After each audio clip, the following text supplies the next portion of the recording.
थोड़ी सी हंसी, थोड़ी सी मुस्कान, बस यही है खुशी की असली पहचान। नमस्कार दर्शकों, एक मुलाकात कार्यक्रम में आप सभी का बहुत बहुत स्वागत है। आज के कार्यक्रम में हम आपकी मुलाकात करवाएंगे सेवानिवृत्त दैनिक्स ऑफिसर, जिन्होंने विभिन्न विभागों के उच्च पदों में रहकर अपनी सेवाएं दी है। श्री गोविंद राम जी, आपका हमारे कार्यक्रम में बहुत बहुत स्वागत है। नमस्कार, और दूरदर्शन केंद्र पोर्ट ब्लेयर के सभी दर्शकों को भी मेरा नमस्कार। दर्शकों, कार्यक्रम का हम आगाज करें उससे पहले हम आपको बता दें कि हमारा Doordarshan Kendra Port Blair social platform पर एक्टिव हो चुका है। आप हमें ट्विटर पर फॉलो कर सकते हैं। हमारा ट्विटर हैंडल है @ddk_पोर्ट ब्लेयर। हमारा Facebook page Doordarshan Kendra Port Blair और सब्सक्राइब करें हमारे यूट्यूब चैनल को। चैनल है दूरदर्शन केंद्र पोर्ट ब्लेयर। तो श्री गोविंद राम जी, एक बार फिर से हमारा कार्यक्रम में आपका हम बहुत बहुत स्वागत करते हैं। हम कार्यक्रम में आगे बढ़े, हमें इस बात की जानकारी है कि आप एक अच्छे कवि भी हैं, तो आपकी एक रचना के साथ आज के कार्यक्रम की शुरुआत हम करना चाहेंगे। बेशक। अंडमान निकोबार द्वीप समूह पीनल सेटलमेंट के ज़माने से ही काले पानी के बदनामी के नाम से बड़ा प्रसिद्ध रहा है, या यूँ कहो कि कुख्यात रहा है। मैंने इस पे एक रचना लिखी है कि अब ये काला पानी नहीं है। पेश करता हूँ। जन्नत का टुकड़ा। मेरे दोस्तों, मेरे हमराइयों, ये नहीं है काला पानी, ये नहीं है काला पानी, ये तो जन्नत का वो टुकड़ा है जिसका नहीं है कोई सानी, जिसका नहीं है कोई सानी। प्रेम और अनुराग इसकी विरासत है, दिलों पे करे राज यही इसकी सियासत है। जंगे आज़ादी के इतिहास का है ये गवाह, जंगे आज़ादी के इतिहास का है ये गवाह, नहीं डाली कभी किसी पे इसने बुरी निगाह।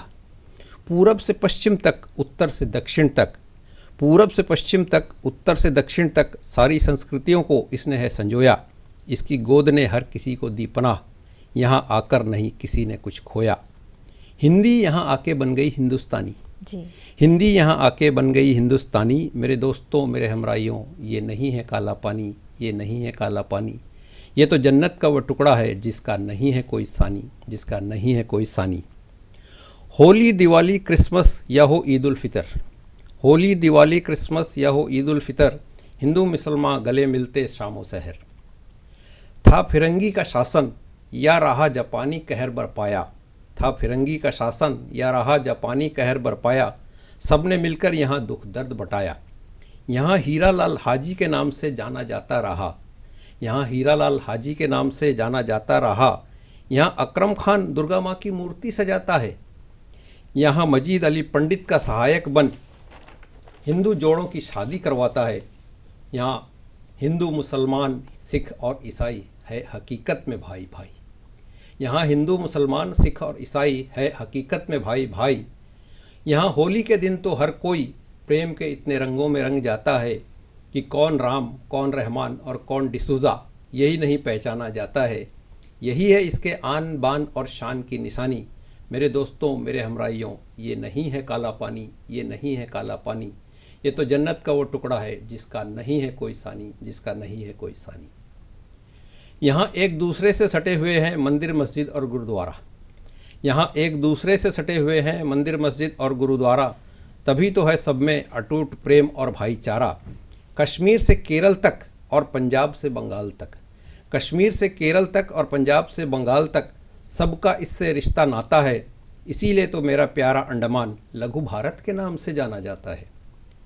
ध्यान रहे कि यहाँ प्रदूषण न डाल पाए अपना असर, ध्यान रहे कि यहाँ प्रदूषण न डाल पाए अपना असर। प्रांत, जात और भाषा की संकीर्णता न फैला पाए अपना जहर, प्रांत, धर्म और भाषा की संकीर्णता ना फैला पाए अपना जहर। प्रेम और भाईचारे के लहलाते खेतों में ना उग पाए राग और द्वेष के खरपतवार, प्रेम और भाईचारे के लहलाते खेतों में ना उग पाए राग द्वेष के खरपतवार।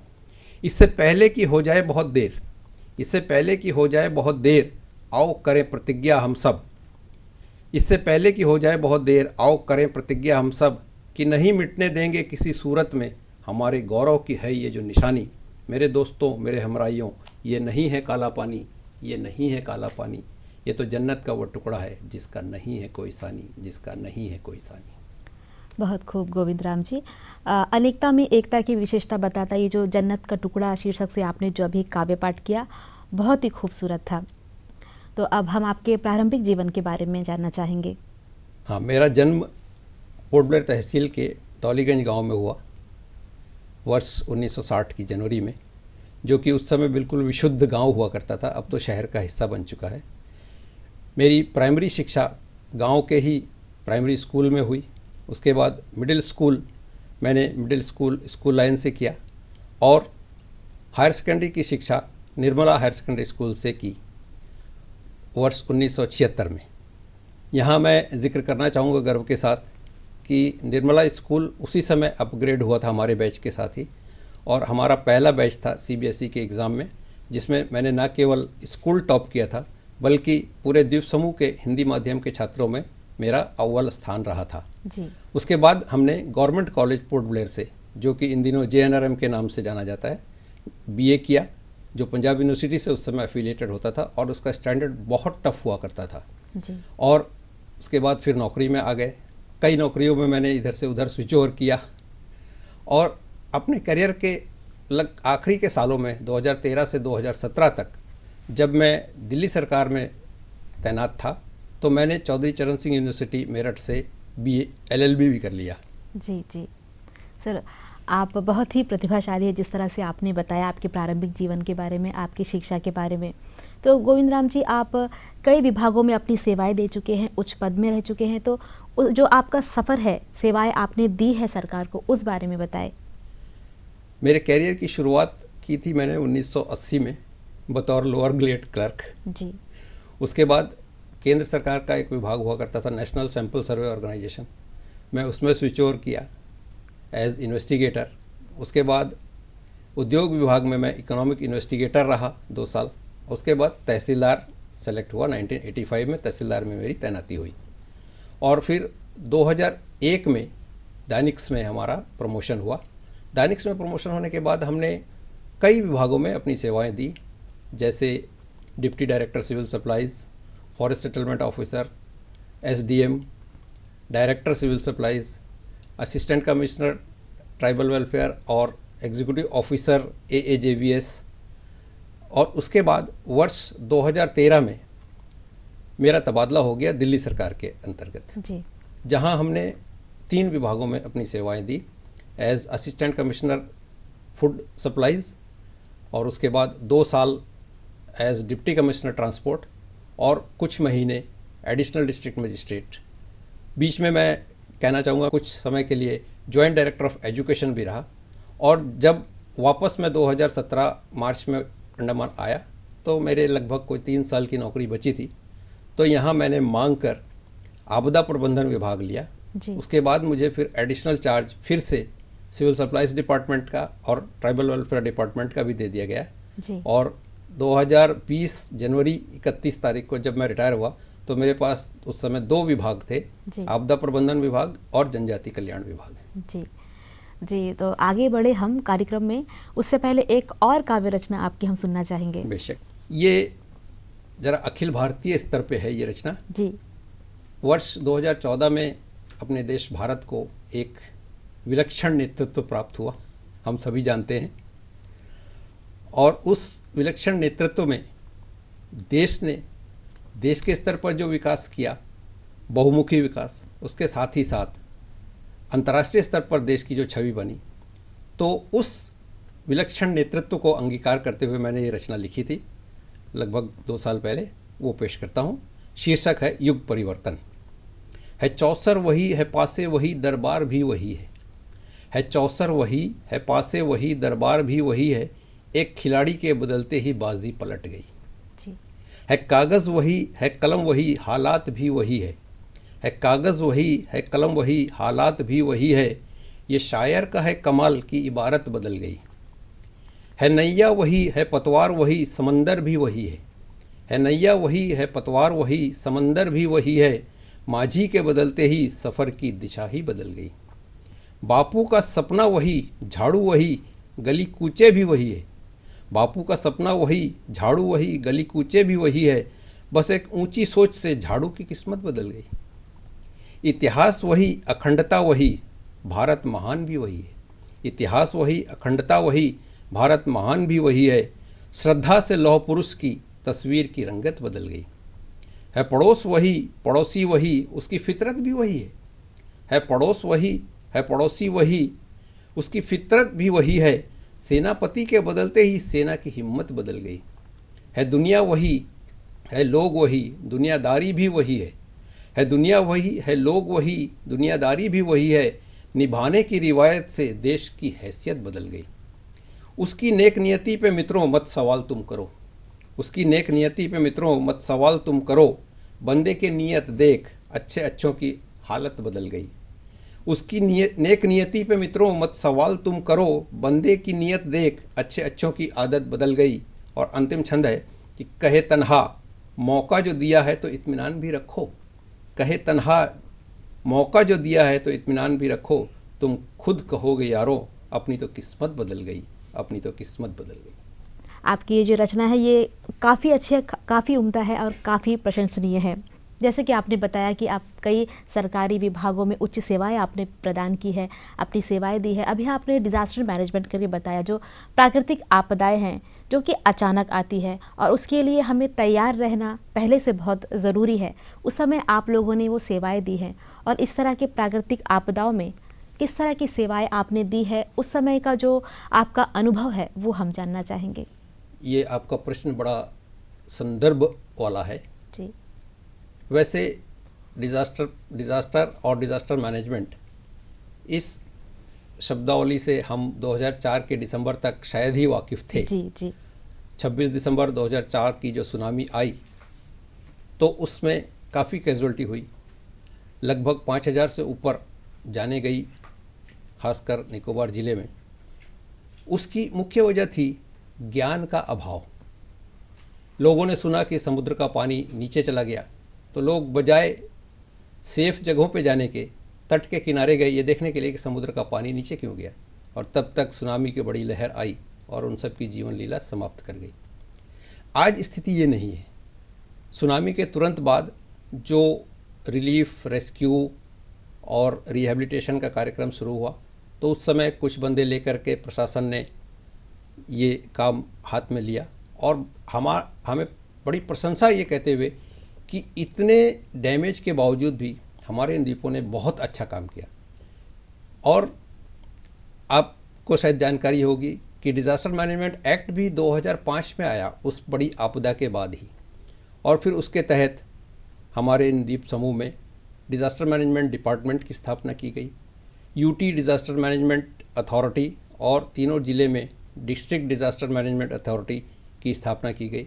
डिज़ास्टर मैनेजमेंट के संदर्भ में मैं ये कहूँगा कि आज लोगों के अंदर इस कदर जानकारी बांटी जा चुकी है कि लोग अब इस तरह की आपदाओं से खुद ही बचने का प्रयास कर लेते हैं।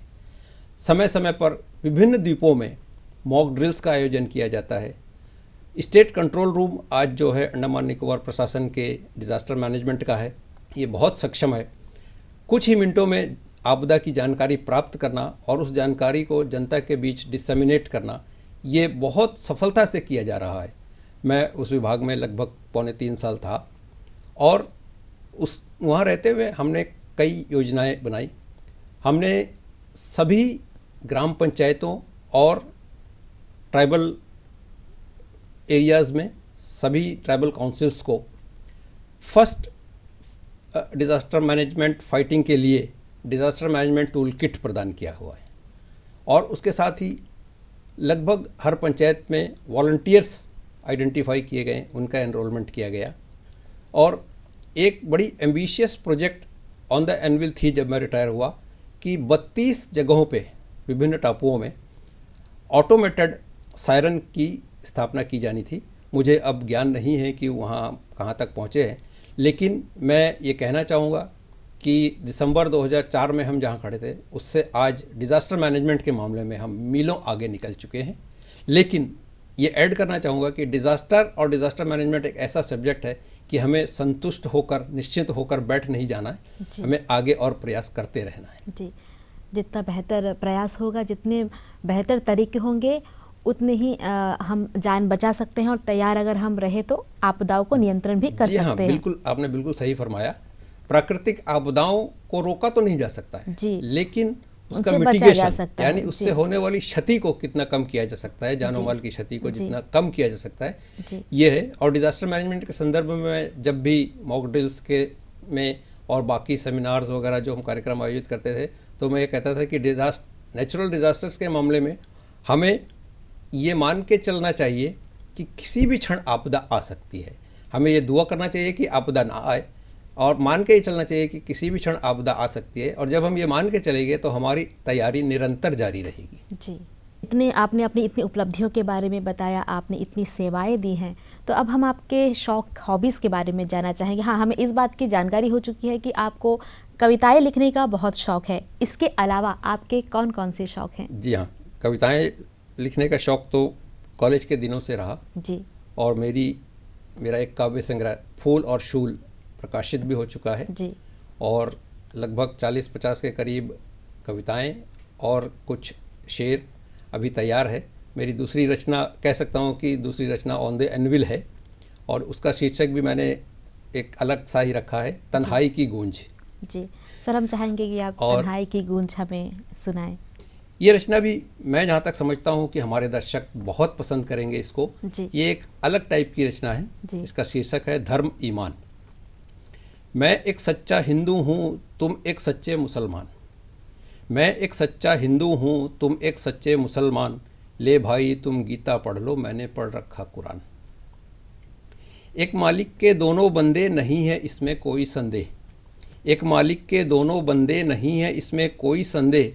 फिर आपस में क्या मतभेद, दोनों जब ठहरे इंसान। गीता में कहलाए श्लोक, कुरान में बयां है आयतें। गीता में कहलाए श्लोक, कुरान में बयां है आयतें। शिक्षा तो दोनों में हमने पाई लगभग एक समान। दोस्त मिला एक जैसे भाई, धर्म से लेकिन है ईसाई। दोस्त मिला एक जैसे भाई, धर्म से लेकिन है ईसाई। अपनों से भी ज़्यादा छिड़के मुझ पर अपनी जान। ले भाई तुम गीता पढ़ लो, मैंने पढ़ रखा कुरान। मालिक ने बनाया सबको, बस केवल इंसान। मालिक ने तो बनाया सबको, बस केवल इंसान। हमने बांटा हिंदू, सिख, ईसाई और मुसलमान। ले भाई तुम गीता पढ़ लो, मैंने पढ़ रखा कुरान। क्या मंदिर मस्जिद, क्या गिरजा गुरुद्वारा। क्या मंदिर मस्जिद, क्या गिरजा गुरुद्वारा। ये सारे ही तो हैं पवित्र पूजा इबादत के स्थान। ले भाई तुम गीता पढ़ लो, मैंने पढ़ रखा कुरान। जो पाले दिलों में रखेगा नफ़रत, नहीं मिलेगा चैन। जो पाले दिलों में रखेगा नफ़रत, नहीं मिलेगा चैन। दिल में रखे बेईमानी, फिर कैसा धर्म और कैसा ईमान। मंदिर में स्वागत है तेरा, मुझको भी ले चल मस्जिद। मंदिर में स्वागत है तेरा, मुझको भी ले चल मस्जिद। दोनों मिलकर गाए प्रेम से मीरा और रसखान। माटी की ये काया आखिर एक दिन माटी होनी है। माटी की ये काया आखिर एक दिन माटी होनी है। गर याद रखेगा हमें ज़माना, तो बस बतौर इंसान। मतभेदों की गिरे दीवार, आंखें खुल जाए एक बार। आखिरी छंद है ये। मतभेदों की गिरे दीवार, आंखें खुल जाए एक बार। हिंदू मुस्लिम से बेहतर है, दोनों बन जाए इंसान। मैं एक सच्चा हिंदू हूँ, तुम एक सच्चे मुसलमान। ले भाई तुम गीता पढ़ लो, मैंने पढ़ रखा कुरान। भाईचारा को दर्शाती बहुत ही खूबसूरत रचना। तो गोविंद राम जी, जो ये रचनाएं लिखने का शौक़, ये कब से आया आप में? हाँ, जैसा कि मैंने कहा कि कॉलेज के दिनों में लगभग हर बंदी को ये शौक़ होता है कि तुकबंदी कुछ करते रहते हैं। फिर उसके बाद जब मैं नौकरी में आ गया तो मैं छोटी छोटी कविताएं लिखता था। तो मेरी एक रिश्तेदार, वो चूँकि वो उर्दू माध्यम से पढ़ी है, तो हिंदी पखवाड़ा का कोई प्रतियोगिता थी, तो वो मेरी एक रचना उसमें ले गई और उनको प्रथम पुरस्कार मिल गया। अच्छा। मेरी रचना पे। और आप प्रोत्साहित हुए इस बात तो वहाँ से मुझे लगा कि मैं लिख सकता हूँ जी। और फिर जब मेरी काफ़ी रचनाएं, लगभग 51 या 52 रचनाएं तैयार थी, तो मेरे एक और रिलेटिव, उनको कहीं से पता चला कि मैं कविताएं लिखता हूँ, तो हमारे घर पे आए हुए थे। तो उन्होंने मांग के मेरे से फाइल ली। 2 घंटे पढ़ने के बाद उसने कहा कि आप तो जनता के साथ अन्याय कर रहे हो, ये लिख कर इसको फाइल में बंद रखे हो। फिर मैंने उसको प्रकाशित किया जी। और तब फिर ये सफ़र आगे चलता रहा। अभी काफ़ी रचनाएं, जैसे मैंने कहा कि तैयार हैं। जी। थोड़ा कुछ कुछ कारणों से ये मैं अभी तक, नहीं तो शायद अब तक प्रकाशित हो जाती। जी। यहाँ मैं कहना चाहूँगा कि कविताएं लिखने के अलावा मेरा और भी शौक़ है, मैं सामाजिक विषयों पे लेख लिखा करता हूँ, हिंदी में भी और अंग्रेज़ी में भी। जी।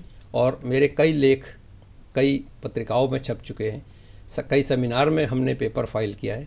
इसके अलावा एक तीसरा और शौक़ है फोटोग्राफी का। अच्छा जी। और वर्ष 1998 में मुझे अंडमान निकोबार प्रशासन के द्वारा आयोजित एक प्रतियोगिता में जी बेस्ट एमेच्योर फोटोग्राफर का अवार्ड मिल चुका है। जी जी। तो गोविंद राम जी, आपकी जो फोटोग्राफी के लिए उस समय तो हम आपको शुभकामनाएं नहीं दे पाए, पर अभी हमारी ओर से आपको बहुत बहुत शुभकामनाएं। तो आप यहीं के पैदाइश है आपकी, यहीं पर आपने अपनी शिक्षा ग्रहण की, आपने सरकार को अपनी सेवाएं प्रदान की। तो उस समय के अंडमान और अब जो बदल चुका है हमारा द्वीप अंडमान और निकोबार द्वीप, तो क्या बदलाव आप देखते हैं, इस बारे में बताएं। बहुत वाजिब प्रश्न है आपका। मेरी उम्र तो लगभग 64 वर्ष की हुई है। वैसे मैंने अंडमान निकोबार के इतिहास का गहन अध्ययन किया है, पीनल सेटलमेंट के ज़माने से जी।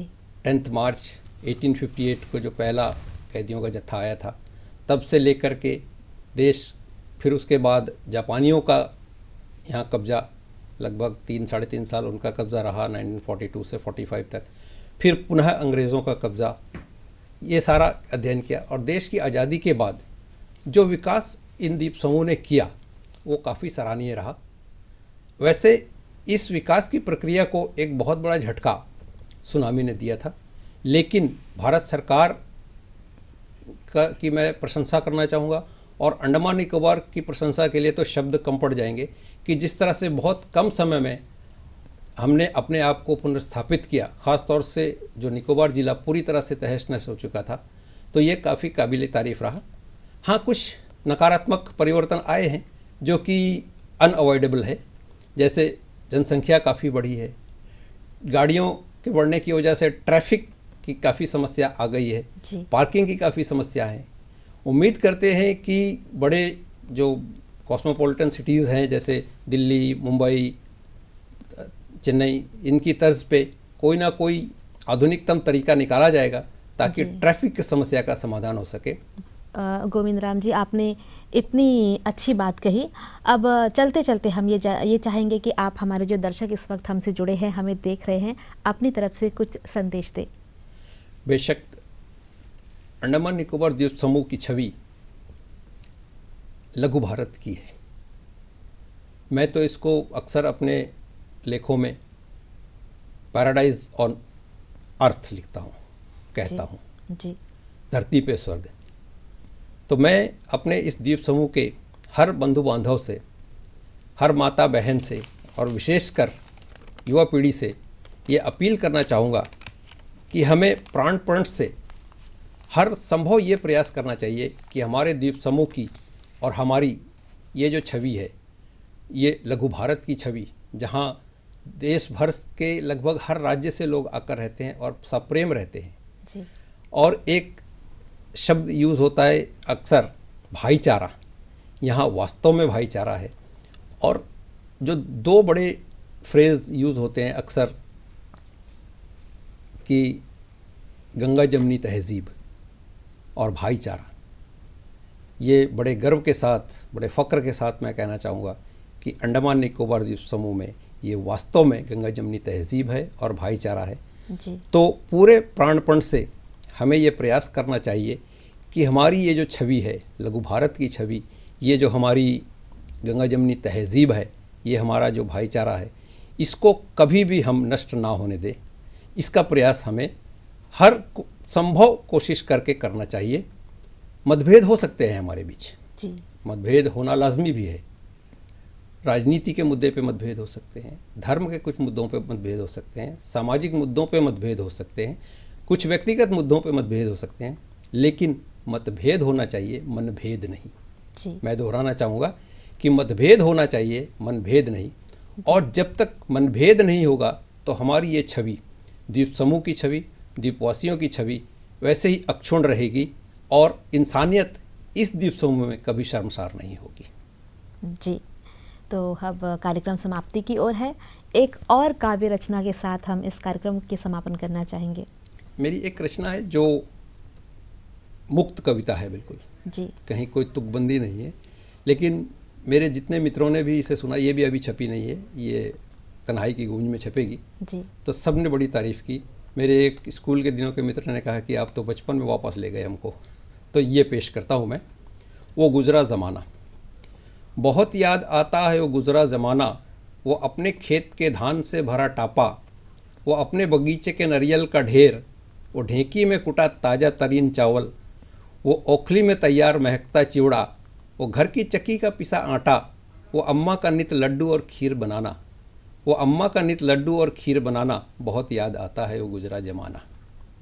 वो गाय के दूध से भरी बाल्टी, वो ताज़ा तरीन दही की हांडी, वो लजीज मक्खन से भरा छींका, वो घर के शुद्ध घी की महक, वो सिलबट्टे पे पिसा ताज़ा मसाला, गर्मियों में अपने बाग का नारियल पीना और सारे पड़ोसियों को भी पिलाना, बहुत याद आता है वो गुजरा ज़माना। जी।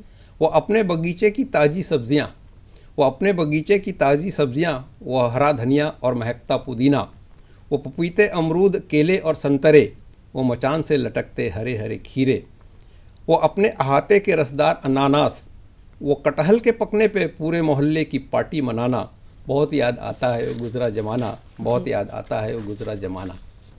वो पीपल और बरगद की युगल छैयाँ, वो पीपल और बरगद की युगल छैयाँ, वो कंची पक्की तो कभी गुल्ली डंडा, वो खट्टी मीठी इमली का चटखारा, वो रसदार आमों का जयकारा, वो बातों बातों में झगड़ना रूठना, वो बातों बातों में झगड़ना रूठना, फिर छोटी उंगली मिलाकर सब कुछ भुलाना, बहुत याद आता है वो गुजरा ज़माना, बहुत याद आता है वो गुजरा ज़माना।